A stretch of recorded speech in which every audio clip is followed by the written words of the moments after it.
Salam Bapak Ibu semua yang terkasih.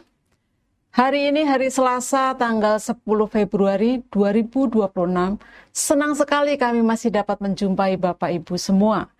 Renungan kita hari ini berjudul Iman di Tengah Badai. Firman Tuhan kami ambil dari kitab Kisah Para Rasul pasal yang ke-27 ayat yang ke-13. Demikian bunyi firman Tuhan. Pada waktu itu angin sepoi-sepoi bertiup dari selatan. Mereka menyangka bahwa maksud mereka sudah tentu akan tercapai. Mereka membongkar sauh, lalu berlayar dekat sekali menyusur pantai Kreta. Pulau Kauda adalah pulau kecil di Laut Tengah yang terletak sekitar 37 km di selatan Kreta. Dalam catatan perjalanan Rasul Paulus ke Roma, pulau ini menjadi tempat perlindungan sementara ketika kapal yang ditumpanginya dilanda badai besar. Di sisi pulau yang terlindung angin, kru kapal berupaya menyelamatkan sekoci yang nyaris hanyut dan melakukan tindakan darurat untuk mengamankan pelayaran mereka. Walau hanya disebut singkat dalam Alkitab, momen ini menandai titik kritis di mana nyawa semua penumpang dipertaruhkan. Peristiwa di Kauda menjadi gambaran nyata perjuangan manusia melawan alam, sekaligus bukti bahwa pemeliharaan Allah hadir di tengah situasi yang paling mengancam sekalipun. Kisah Para Rasul pasal yang ke-27 menggambarkan perjalanan Paulus sebagai tahanan menuju Roma bersama tentara Romawi, pelaut, dan tahanan yang lainnya. Perjalanan dari Kaisarea ini penuh tantangan karena cuaca yang buruk. Padahal Rasul Paulus sudah memperingatkan tentang adanya bahaya ini.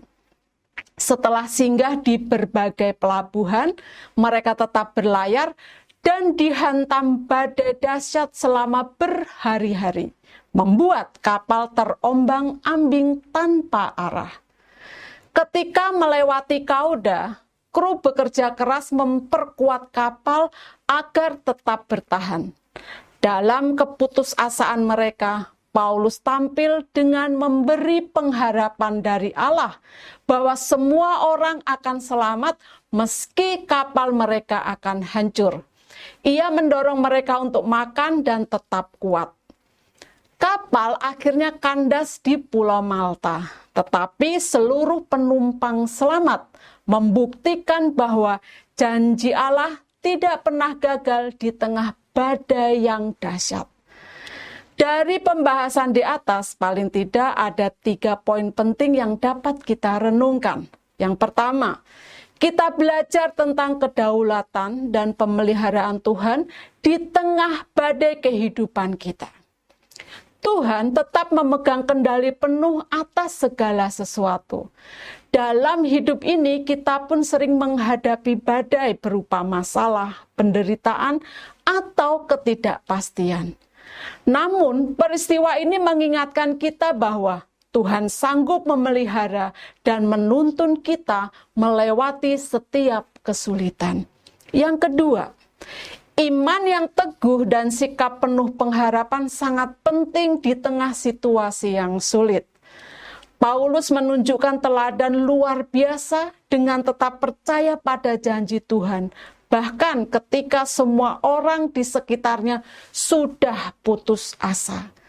Dalam kehidupan sehari-hari, kita dipanggil untuk tetap berpegang pada pengharapan dalam Tuhan dan menjadi sumber kekuatan bagi orang-orang di sekitar kita. Yang ketiga, ketaatan pada petunjuk dan arahan Tuhan membawa keselamatan dan pemulihan. Paulus menasehati semua orang di kapal untuk tetap tinggal di kapal dan mengikuti instruksi yang diberikan. Ketaatan kepada Tuhan adalah kunci untuk mengalami pertolongan dan keselamatan sejati. Melalui peristiwa ini, kita diingatkan bahwa Tuhan selalu hadir. Iman memberi kekuatan dan ketaatan membawa keselamatan dalam setiap badai kehidupan yang kita hadapi. Kata-kata bijak. Pemeliharaan Tuhan bukan berarti semua badai akan berhenti, tetapi hati tetap tenang karena tahu Allah memegang kendali. Bapak Ibu, mari kita tutup renungan hari ini dengan berdoa. Bapa, ajar aku untuk tetap percaya pada janji-Mu walau badai mengamuk. Peganglah tanganku hingga aku tiba di pantai yang Kau tetapkan. Dalam nama Tuhan Yesus aku berdoa dan bersyukur. Amin. Terpujilah nama Tuhan. Tuhan Yesus memberkati Bapak Ibu semua. Amin.